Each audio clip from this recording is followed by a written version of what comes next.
Well, good afternoon, ladies and gentlemen. Please be seated.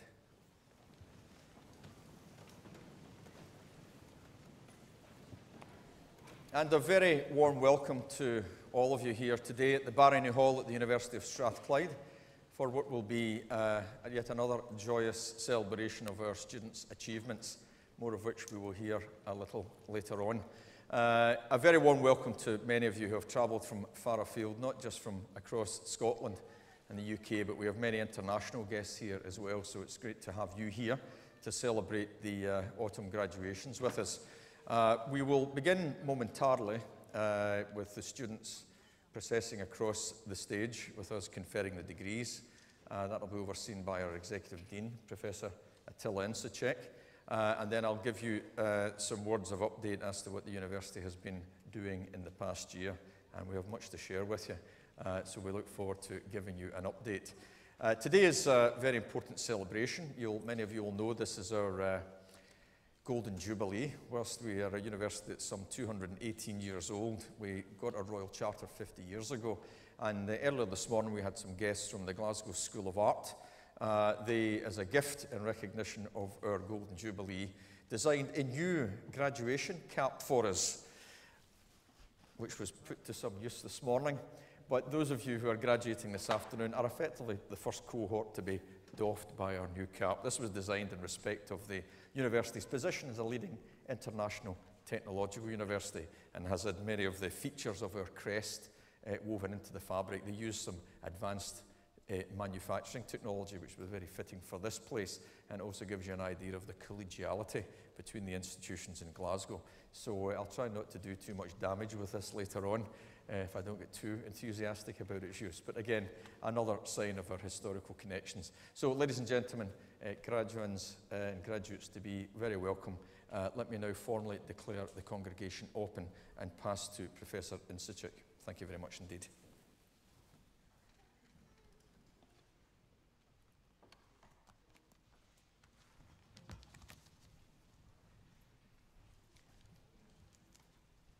Vice-Chancellor, in the name of the university and by the authority of Senate, I present to you these students.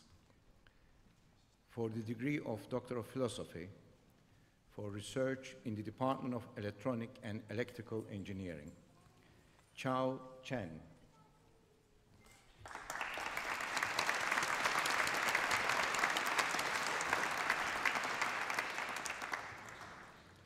Krishna Shintanta Shinam.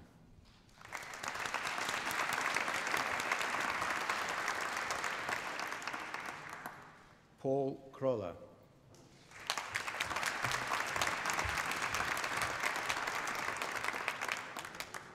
Magnus Curry.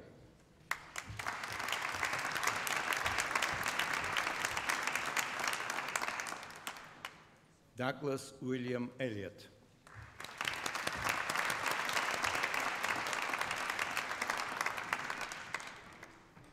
Shikai Huang.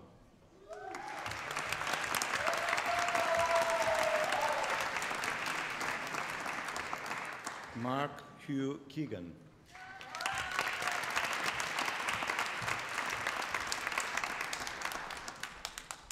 Karen Mackenzie.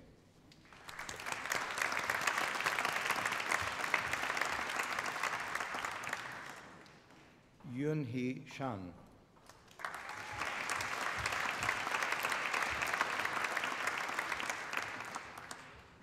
Shu-Hai Shi.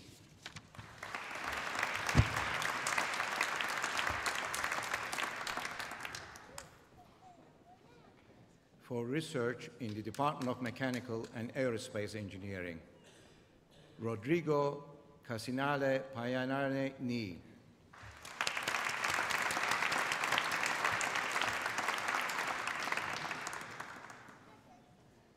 Ziragosh Liskenwitz.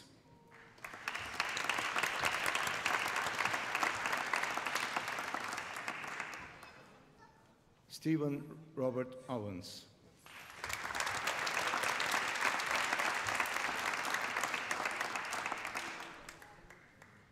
For research in the Department of Naval Architecture, Ocean and Marine Engineering, Paula Mara Grinsberg Kellett.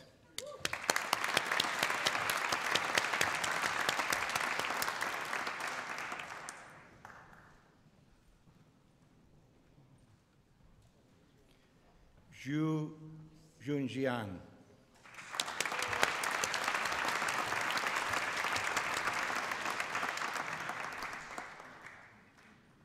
Jiming Yuan.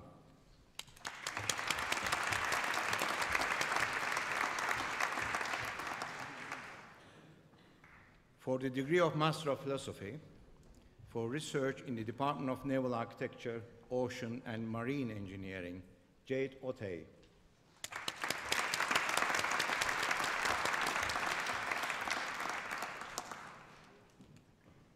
For the degree of Master of Science in Sustainable Engineering, Chemical Processing, Wamina Waruno.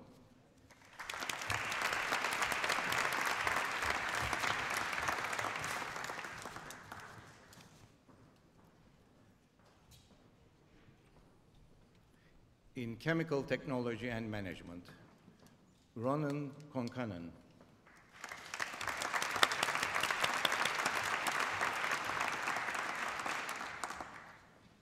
Lara Scary.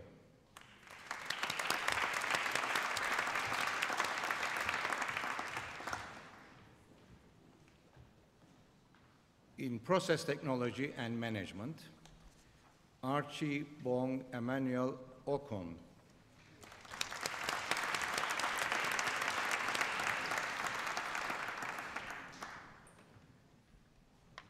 Amit Mahemdra Dinishpade.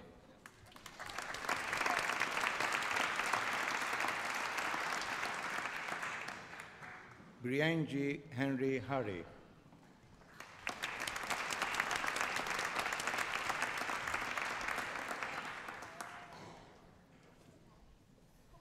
Sama Bompili Kadila Amono.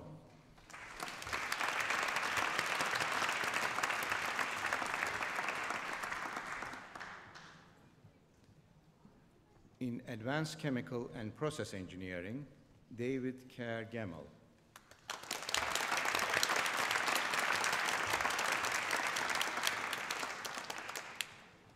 Mariam Hajirap Derkani.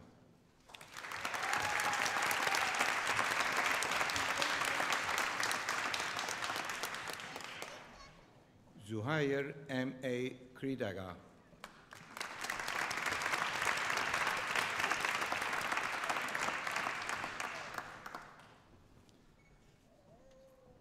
Andrew MacArthur.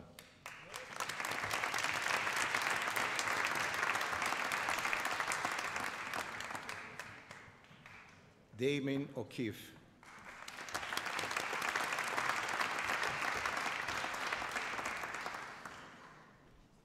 Ivan Alejandro Principi.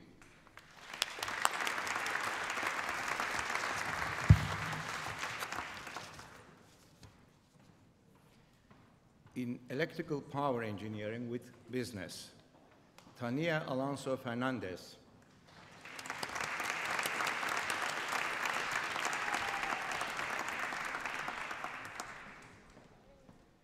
Tobashi Donatus Anwun Obi.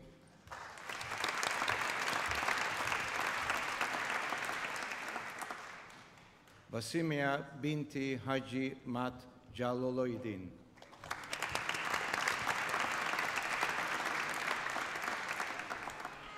Nur Hazwani Binti Zamli.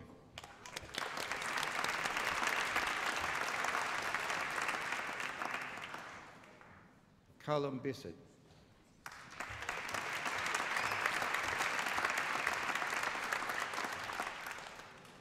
Jiao Jai.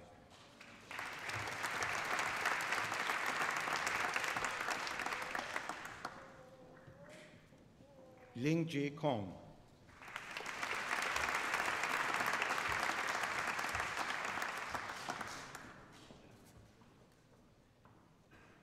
Ivan Kudranko.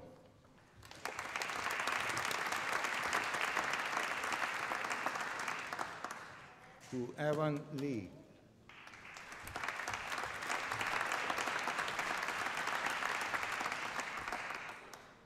Stuart Robinson.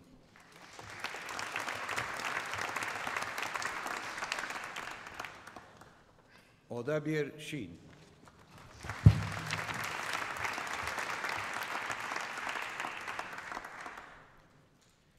In electronic and electrical engineering, Ahmet F. Arzam.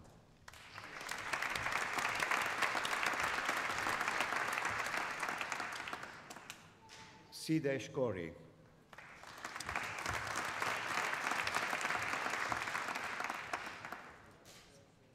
Yan Han.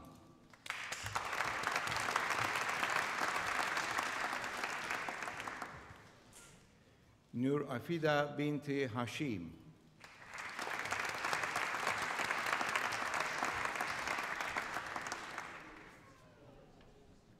Kai Huang.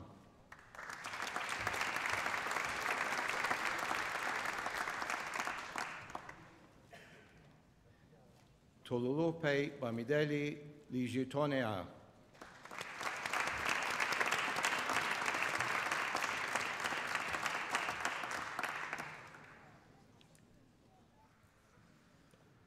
Łukasz Kajorowski.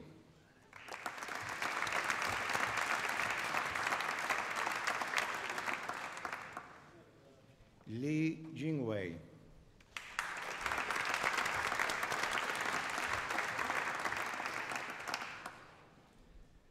Samuel John McCormack.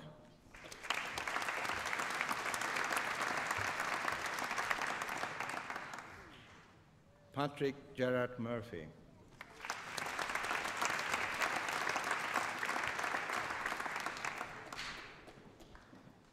Jinyuan Rin.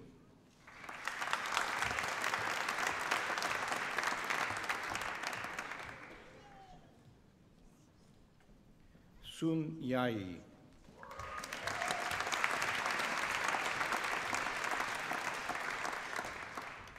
Yibing Shu.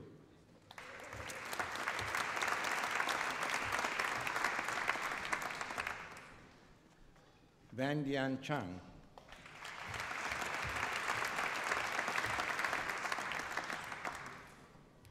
Ying Yong Chang.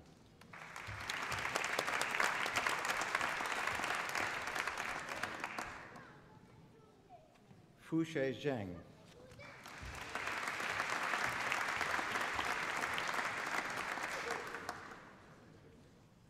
In Communications Technology and Policy, Michael Ansah.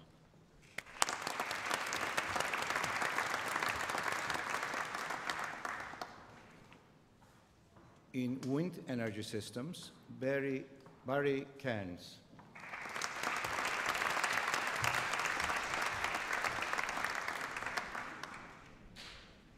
Nick Wing Hang Chung.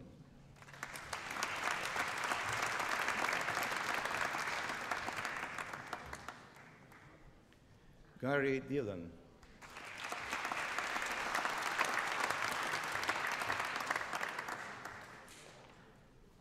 Anastasios Olis Rosis.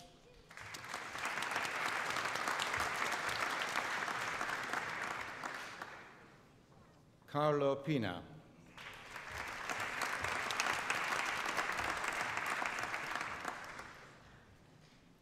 Gary William Pauly.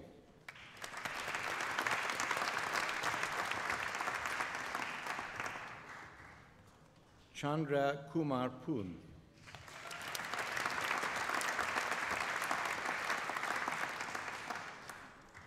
Georgia Chigara.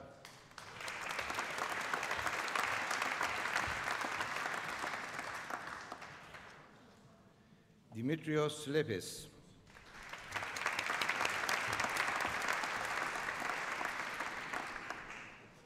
Dimitrios Vozikis.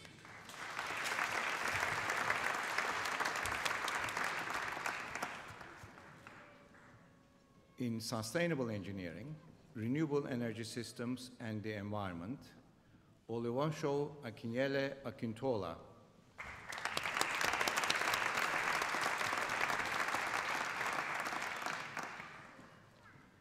Maria del Carmen Bonajegra Yanet.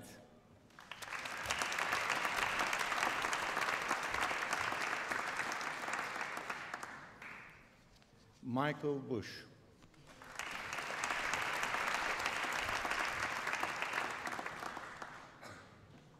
James Brity Copeland.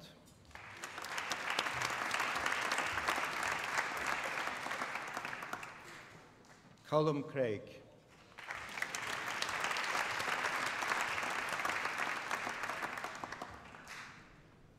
Leonard Alistair Gray.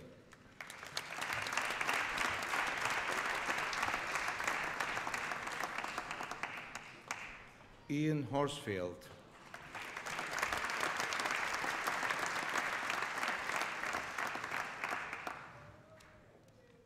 Kulkarkani Swatnil.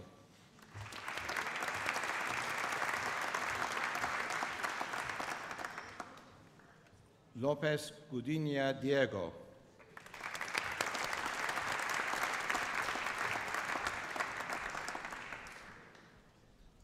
Jamie Stewart MacDonald.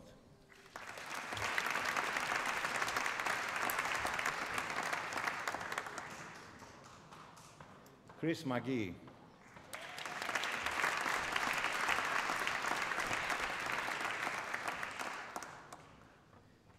Eleni Beniamidou.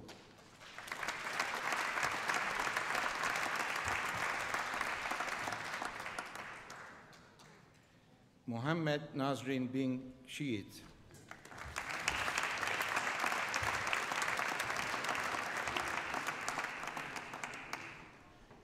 In power plant engineering, Amitalok Bhattacharya.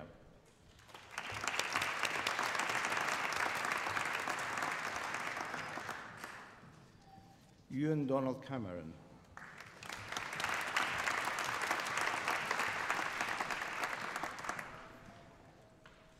Jean Gonis.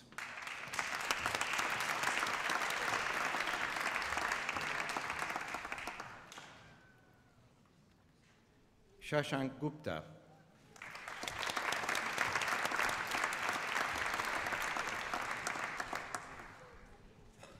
Robin Stewart McGregor.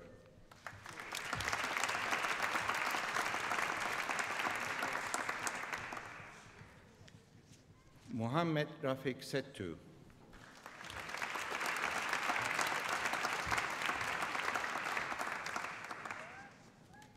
In power plant technologies, Cholachot Wurdit.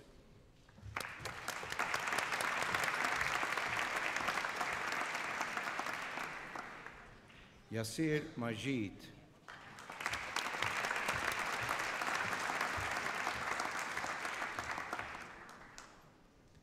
In advanced mechanical engineering, Apting Osatian.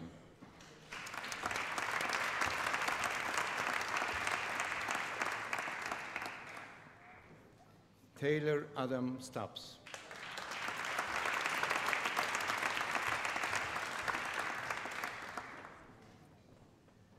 In advanced mechanical engineering with aerospace, Korevin Shinaratsai.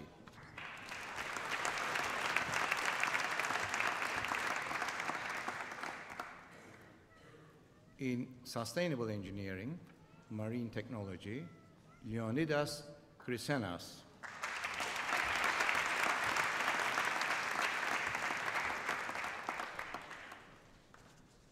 Ilereu Romano.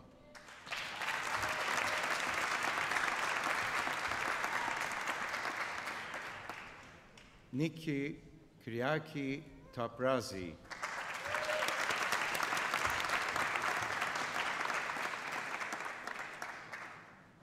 In sustainable engineering, offshore renewable energy, Raquel Chavato Perdigon.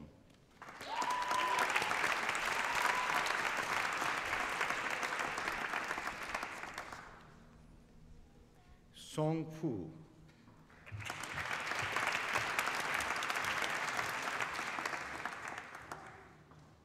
Julian Garcia Ibanez.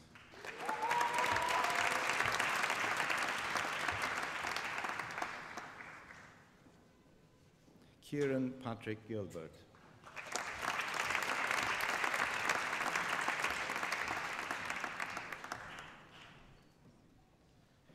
Maria Kogimuzoglu.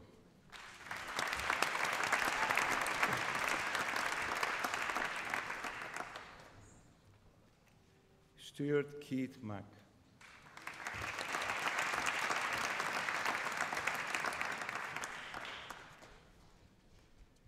Javier Macuales de Mandeluca.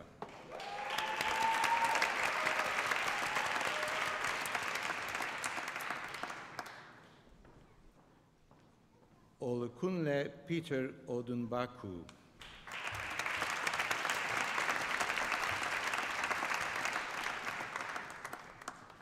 Stephen Duncan Reed.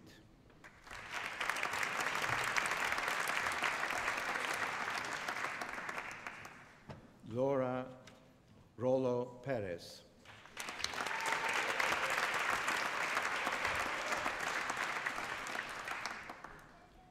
Noel Chances Conde.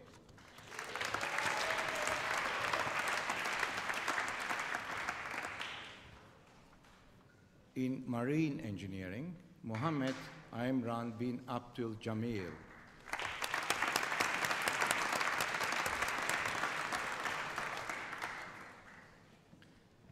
Yanis Chupas.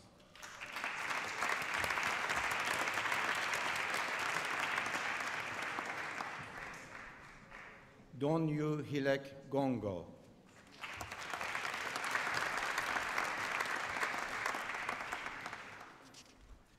Abhinav Kumar Jaiswal.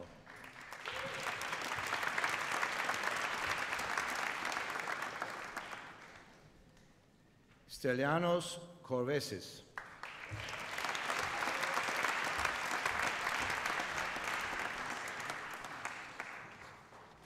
Arju Emmanuel Matthew Moses.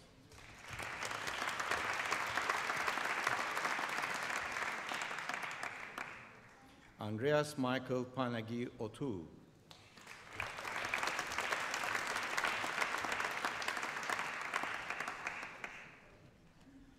Junkin.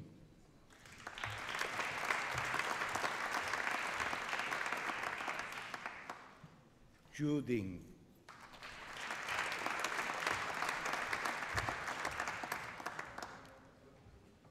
Keith Zerefa.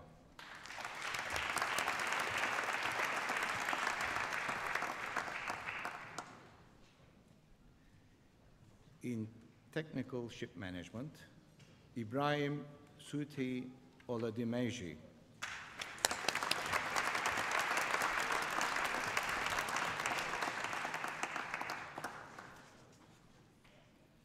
Iona Kafka.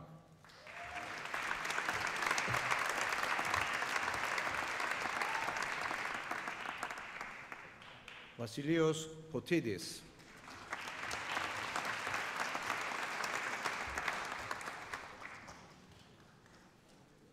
Athanasios Sabas.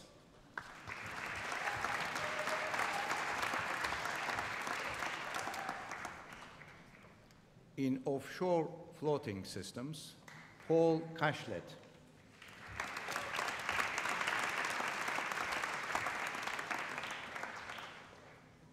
Firdaus Tasnim Binti Shipa.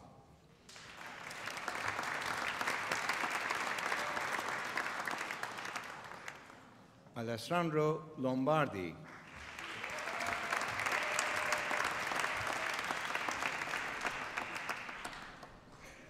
Eris Scampis.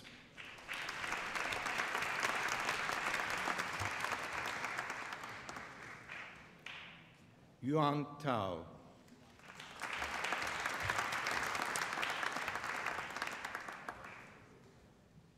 Bijin Vijayaraya Jayakumari.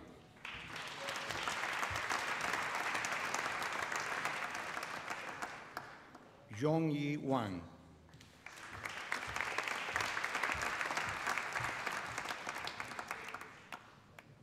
Xue Peng.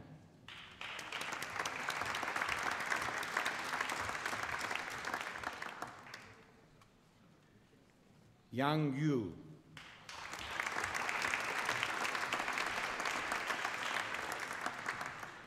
Zhenhao Yang.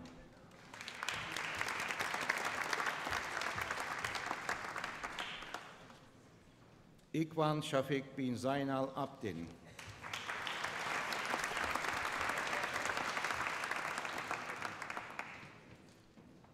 In subsea engineering, Felix Apia Ankam.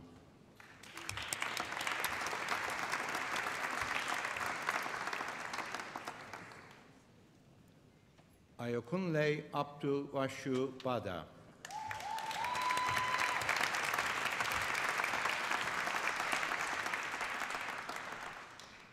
Muhammed Zayimbi Zainal Abdin.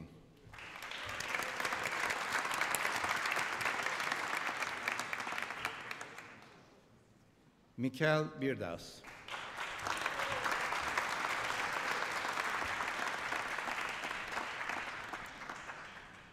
Oduka Gerlat Ekbi.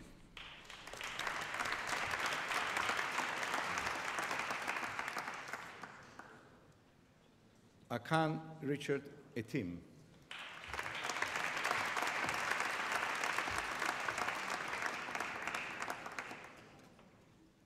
Roderick Logan McNeil.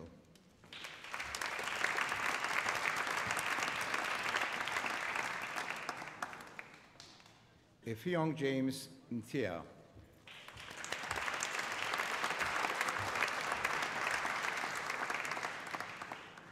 Chizibuzu Chizimezirim Ofakbu.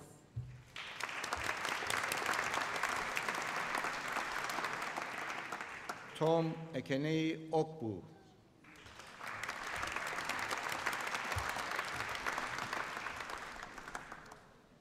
Babafemi Oluwol Olungumwa.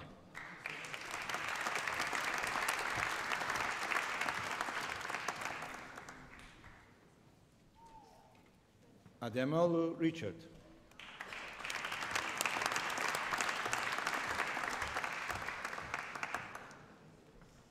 Onyekashi Julian Odogwu.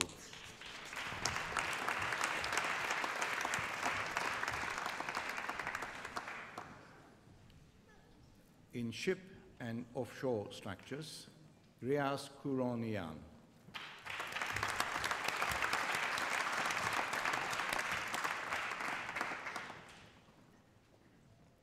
Christopher Melville.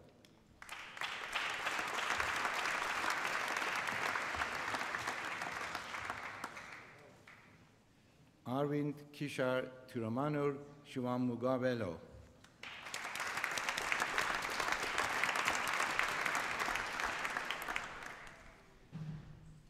For the degree of Master of Engineering in Chemical Engineering, Kyle Ramsey Anderson.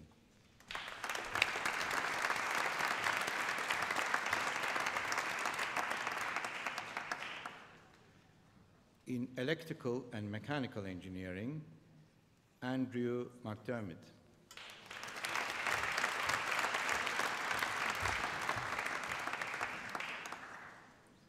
In Aeromechanical Engineering, Matthew Gerard Keenan.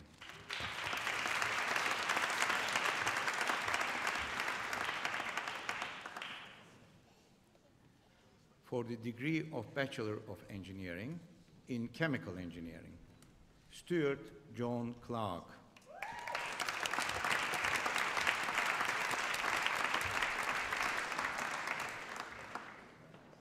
Alan Donald.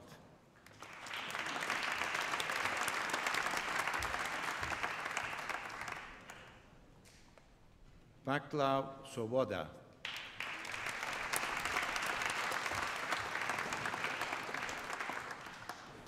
Mohammed Afzal.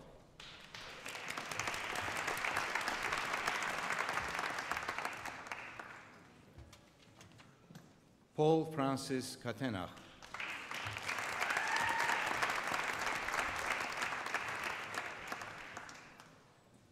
Carly Davis.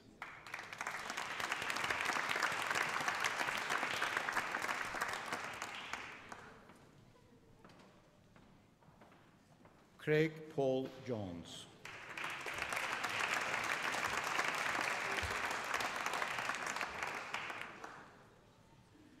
Ryan Lloyd Krykant.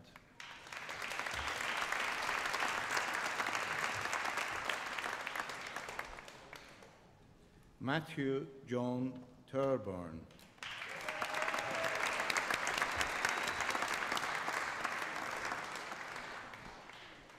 Daniela Wren.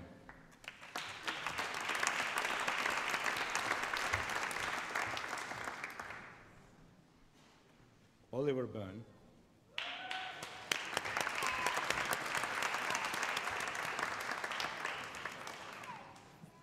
Daniel Hughes.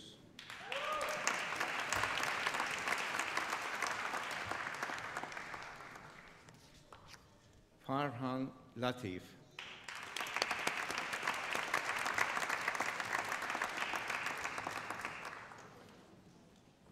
Aditi Mukhopadhyay.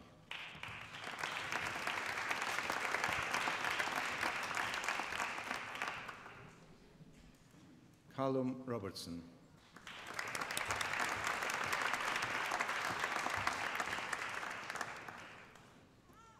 Anastasia Wilson.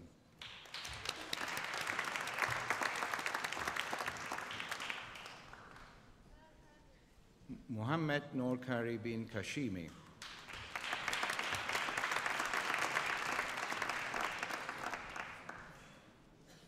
Stephanie Ann Jenkins.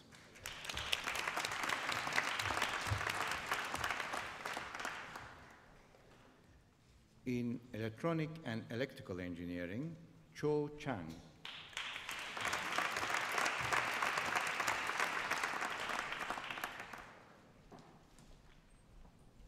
Daniel Macisis.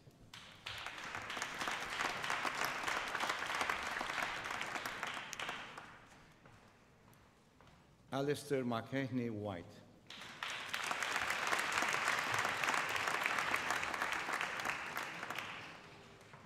In electrical and mechanical engineering, Alison Morish.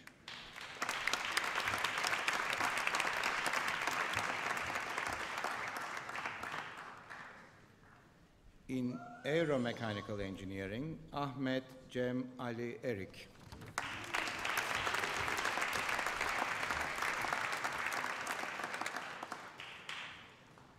In naval architecture and marine engineering, Muhammad Daniel Arif bin Abdul Halim.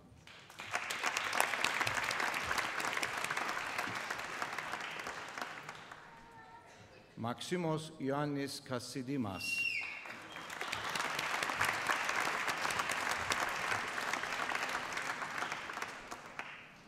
Sean David Wiley.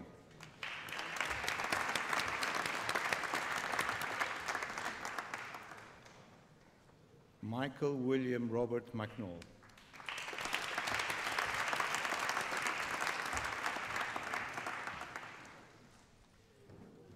In naval architecture with ocean engineering, Matan Kumar Mohan.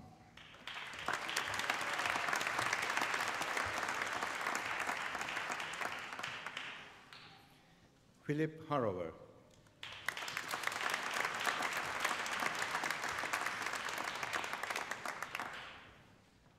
Oliver Gerald Rowan Hayes.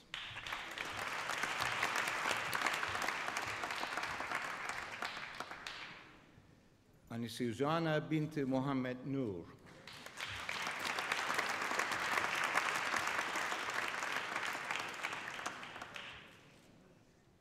David Nanji Rak.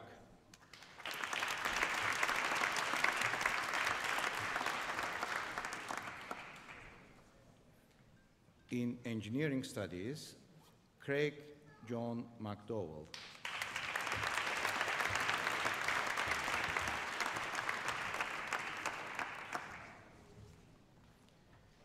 For the degree of Master of Science in Subsea Engineering, Olavaya Atunyode.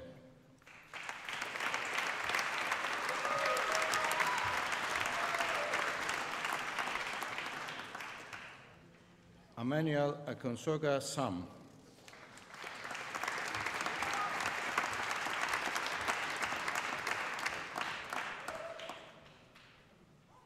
For the degree of postgraduate diploma in subsea engineering, David Antonio Kisongo.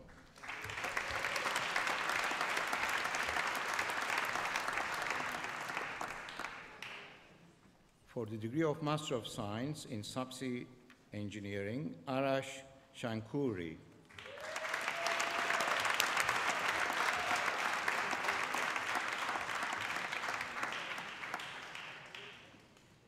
For the degree of subsea engineering, Ramuela Otayada Genyo.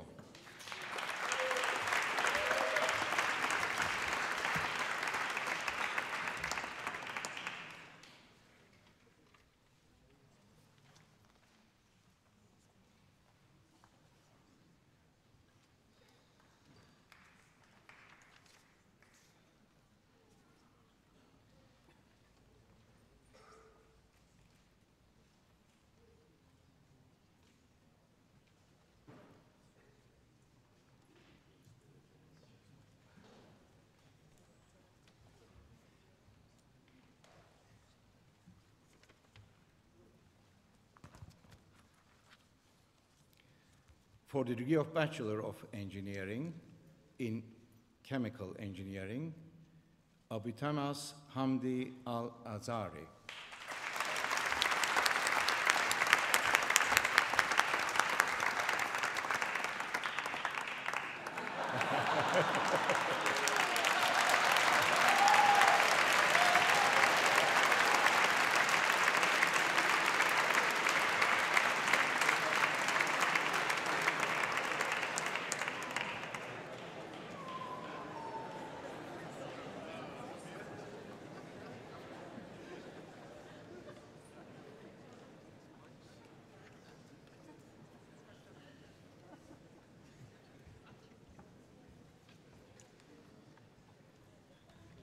To the last candidate, just remember, degrees can be revoked as well as awarded.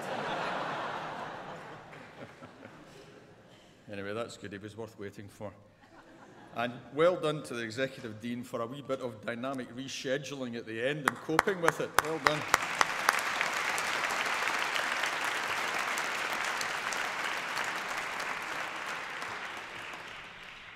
So let me again repeat my very warm welcome to all of you here at our graduation ceremony.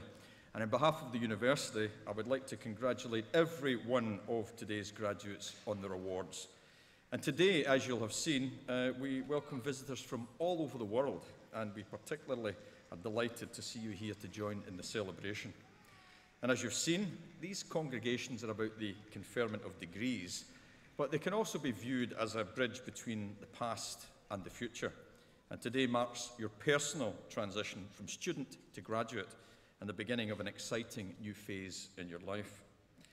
Your education is built on a foundation representing the work of generations of scholars, including much that includes and continues to be informed by Strathclyde's research thinking and contributions.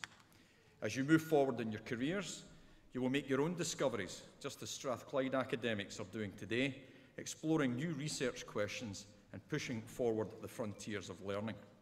And the sense of the future rooted in the past is one of the strengths of our system. And indeed, in our ceremony today, we reflect just that.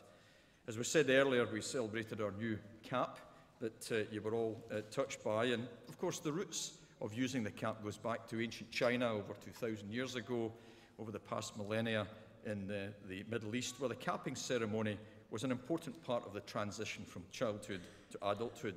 And for me as presiding officer today, it's a genuine honour for me to perform that simple but ancient ritual of capping each of you on the head. And that was formal recognition before your family, friends and lecturers of your hard work, the days spent in the laboratories, in the lecture theatres, the nights in the library, and of course the ordeal of your examinations. It has been a symbol that you now are part of a growing community, doctors of philosophy, masters, bachelor's students, linked across the generations through the pursuit of knowledge. And today, graduates, you are indeed now fully fledged Strathclyders. And with all of that, I know that you would agree that your success would not have been possible without the support and encouragement of your families and friends. And it is important that we acknowledge their part in the successful completion of your university studies. Our graduates, and indeed the university at large, owe them a real debt of gratitude for all of their important contributions.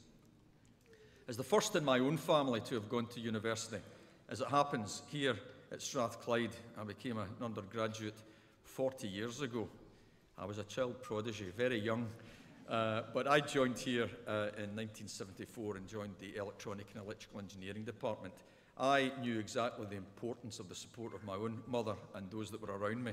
And I'm sure that today's graduates and our family of staff would like to take the opportunity to thank your family, your friends, and your supporters for all that they've done to make today possible. Thank you very much indeed.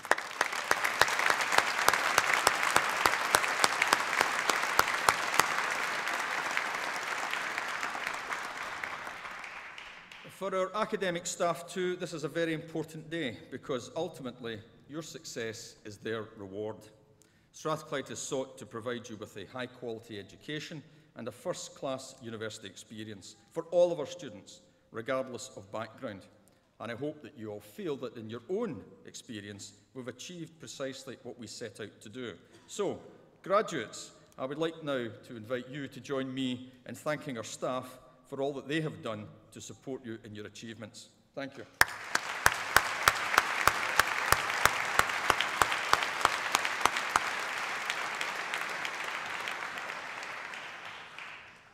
Since our institution's establishment in 1796 and throughout our history, the University of Strathclyde has remained faithful to our founding principles, including, and I quote, that we were established for the benefit of mankind. And it is worth noting that we were the only higher academic institution to be established in Scotland during the time of the Enlightenment. That's an important distinction for us. At the time where there was challenge, new scientific thinking, and an understanding that universities weren't places apart from society, but universities such as ours are embedded in society, making contributions wherever we possibly can. And we are now driving forward our reforged strategy in that same Enlightenment spirit and making it all the more relevant to the 21st century. Our founder, a physicist or natural philosopher, a man called John Anderson, had strong links with Benjamin Franklin. We were delighted to discover and build upon our knowledge. Franklin, of course, the American inventor and academic, who founded the University of Pennsylvania in 1751 with the motto of useful knowledge. And that thinking, and the thinking of others in Europe at the time, directly influenced our founder. And John Anderson then developed our proposition, and it resonates beautifully with Strathclyde's motto of useful learning. And never has this philosophy been so relevant since our establishment some 218 years ago. And our motto, known and loved by all of our staff and students, it still defines our purpose as a leading international technological university. Across our campus and in many of the buildings that you'll have passed today on your way here to the celebrations in the Barony Hall, our academics and our students are developing drugs to fight disease and illness. They are producing technologies and policy solutions to tackle climate change while establishing a low-carbon economy and revolutionising global manufacturing. They continue to work in Africa to establish power and water supplies in remote villages and to stimulate greater education there. They are bringing prosthetic limb technology to those in need in India. Many are working to inform public policy and national economic strategy. They are providing people with the opportunities to transform their lives and the lives of their families. And as I referenced earlier, we are proud that we still attract many first-generation university students to Strathclyde. And finally, we are giving business and industry the tools that they need to be more innovative, to promote economic growth, to create jobs and to provide us all with a sustainable, healthy, high quality of life. And importantly, with all of that background, you, our new graduates, should be doubly proud to be graduating from Strathclyde this year because we are currently the UK Entrepreneurial University of the Year. We were delighted to receive this accolade just over a year ago from the Times Higher organisation at a high-profile ceremony in London.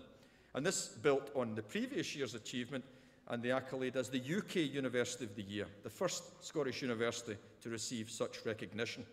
And over the past 6 months, an organisation called Interface, which is the exchange institution between business and university, recognised Strathclyde as Scotland's top university for research partnerships, and in September this year, in the Inspiring Glasgow Awards, Strathclyde received the Industry and Business Award. So there's a message there about the reality and centrality of what we're trying to do for our graduates and our researchers, making an impact on business and economy. So we continue to demonstrate our ability to have disproportionate impacts through, most importantly, the production of our high-quality graduates and our postgraduates and the quality of our research, and more recently, the highly effective means that we've designed to translate our knowledge into impact for our partners in both industry and indeed the public sector partners that we have. And it is clear to everyone, or should be, that Scottish higher education is fulfilling its responsibility as a driver of sustainable economic growth, and Strathclyde has a distinct role in this national and international objective. It is clear and right that universities should be seen as a national investment, not as a cost. With an annual investment of around 1.1 billion in the higher education sector, we are delivering over 6.7 billion of economic value into the Scottish economy. That sounds like good value for money to me. And in an independent view of Strathclyde alone earlier this year by Bigger Economics, Strathclyde alone was seen to be generating around 1.4 billion of extra value into the Scottish economy over the next 8 years, something that's important for social services, education, as well as the industrial strength that we need to build. And of course, we are well engaged with the need of our universities to contribute to society at large through education, policy, health technologies, law, etc. And our other faculties address those requirements very effectively. And certainly, I should say, the achievements of the faculty that we're graduating today, the Faculty of Engineering, over the last year, their achievements give me great cause for confidence for the future. And let me give you some general highlights, because we could be here till late if I were to list all of the great achievements of my colleagues in the engineering faculty. You may have seen that our Technology and Innovation Centre, which is almost completed down in George Street, is just about to be opened. What will be our newly appointed First Minister, Nicola Sturgeon, will be here in December to give us the first phase of launch. We'll have a fuller launch of that facility later next year. But that's about revolutionising how universities work with industry and business. Thomas Edison, when he worked at the late 19th century, beginning of the 20th century, had what he called an inventions factory. I'd like to think of this as our innovations factory. He also, colleagues, had a group of workers he called the Insomnia Squad, and I think the effort I get from my staff, I think they're also members of the Insomnia Squad. But through all of this, we make impacts. The UK government has established a new programme of what they call catapult centres. These are typically £50 to £100 million worth of investment in key technology areas, and Strathclyde has an unprecedented engagement with this programme. We host the UK Catapult Centre for Offshore Renewable Energy, seeking to add value engineering and drive cost out of offshore renewables, important for the UK economy as well as for climate change. We are also one of the core partners in the High Value Manufacturing Catapult Centre. We have a new major research centre out at the airport, some 6,000 square metres of applied research capability, revolutionising aerospace manufacturing and now moving our manufacturing technology into the automotive and energy arenas. In June this year, just before David Willett stood down as Science Minister, he announced that the University of Strathclyde, with its partners University of Surrey and Department of Business and Innovation and Skills, will take leadership role in the National Physical Laboratories in London. This is some 550 scientists, some 250 support technicians, revolutionising quantum technology, metrology, advanced materials, looking at smart grid, looking at communications, and looking generally at measurement science. It is a world leader, and Strathclyde has been tasked, along with its colleagues, to drive that centre forward to position the UK on the world stage. For those of us a little bit more mature, you may remember that the bouncing bombs from the Second World War, those were developed in the National Physical Laboratories. There's much more peacetime applications these days through advanced technologies, physics and engineering, but we effectively get the keys of that new facility on the 1st of January. In June, we also launched our new Oil and Gas Institute, transferring what we know about asset management, condition monitoring, also enhanced oil recovery into the oil and gas sector. There are some 24 billion barrels of oil equivalent still left in the UK continental shelf, and Strathclyde engineers and scientists are now stand ready to make an impact to try and drive forward that particular part of our economy. And our students seem to be liking the experience here as well. We were delighted to note that our overall satisfaction rating from the UK National Student Survey has risen to 89%, and we are currently still not satisfied with that. We need to keep on pushing that on with the help of our students. We also joined the Scottish Carbon Capture and Storage Partnership in the very recent months. Also from Chemical and Process Engineering, we had a great success through Dr. Claudia Chen in her start-up company called Saboteur Metrics, which won the 2014 Converge Challenge, a prestigious national contest championing enterprise and entrepreneurial innovation. We've also started 3 new doctoral training centres, another 250 PhD students to add to a group of PhDs and postgraduate researchers approaching 1,500 in this university, driving our research intensity. Professor Keith Bell of Electronic and Electrical Engineering took up the Scottish Power Chair in Smart Grid Technology. Dr. Ashley Fletcher of of Chemical and Process Engineering, was named a member of the Royal Society of Edinburgh Young Academy of Scotland. And so it goes. All I can say is this engineering faculty is not just amongst the best in the UK, it's amongst the very best in Europe, and I am very proud of their achievements.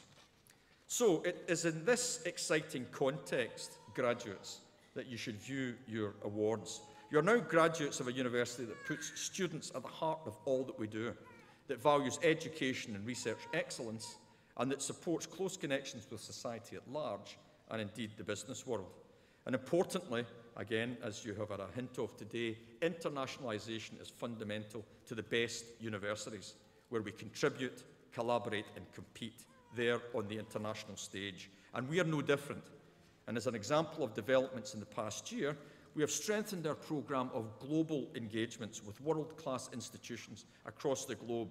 In the United States, our partners are the very best. Stanford in photonics and energy, New York University in public health and energy, MIT in pharmaceutical manufacturing, and Carnegie Mellon in policy and energy also. In China, we are working with Tsinghua and Peking universities, Tianjin, and Hong Kong University of Science and Technology, the #1 university in Asia with whom we have a very deep research relationship. In Singapore, Nanyang Technological University and the National University of Singapore, and in Japan, Tokyo and Kyoto.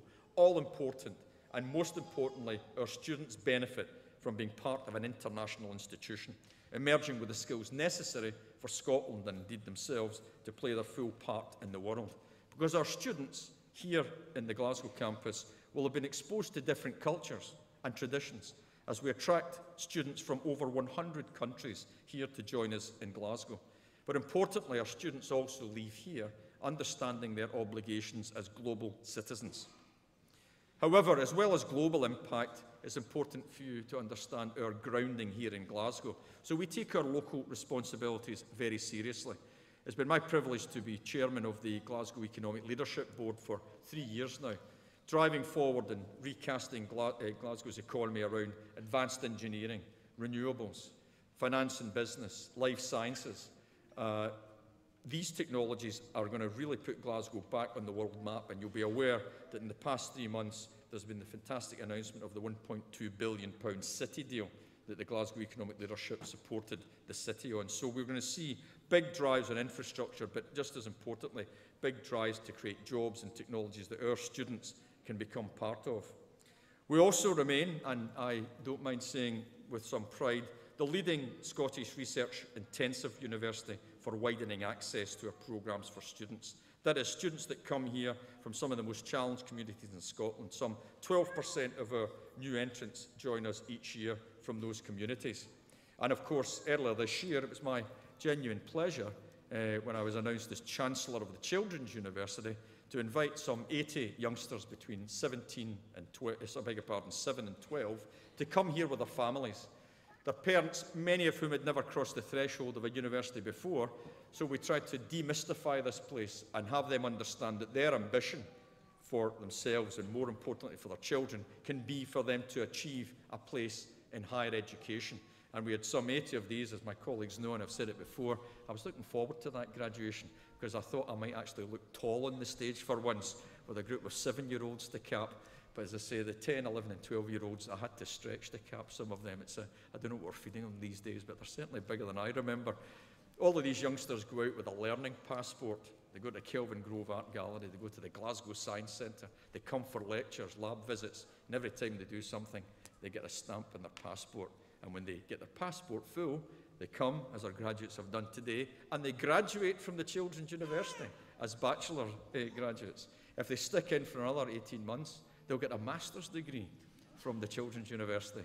And by the time they're 14, if they're still doing exciting things in around education and STEM, they'll get a PhD from the Children's University. So my staff can look forward to PhD students joining them when they're age 17 or 18. So it'll be a great challenge for the education process. But the widening access is in our DNA, and you know what, we have fun engaging with it because that's what it's all about.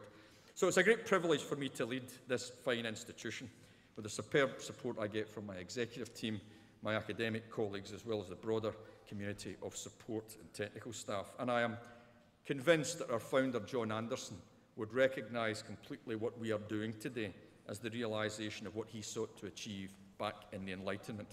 So, we seek in the 21st century to be an agent for positive change in Glasgow, in Scotland, in UK and on the international scene. And most importantly, to my graduates, I'm certain that you will build tomorrow's world and that 2014 can indeed become a vintage year. So in this context, and as you leave the hall today, you'll leave not just with an award, but with a responsibility. Today's graduates now join our alumni, who number over 170,000 individuals from around the world. Whatever you do with your degree, and wherever you may choose to work, remember that as well as academic scholarship, useful learning also means applying your knowledge for the benefits of others, making a positive impact for yourselves and, importantly, the communities that you belong to, respecting diverse views, acknowledging freedom of expression and thought, and reaching conclusions and resolving disputes by reason. These characteristics represent the core values of our university. And finally, let me return to today's celebration. We are all here to mark the achievements of those receiving awards. So again, on behalf of the university, I would like to extend my sincere congratulations to you all and wish you every success in your future careers. Well done, and please enjoy the rest of this very special day. Thank you.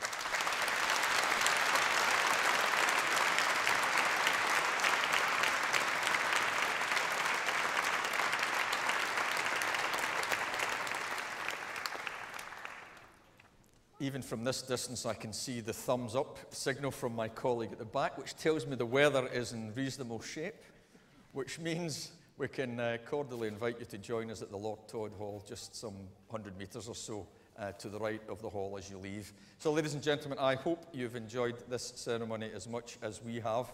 It's always a great day for us, and to the graduates, again, many congratulations. Let me now formally declare this congregation closed. Thank you very much.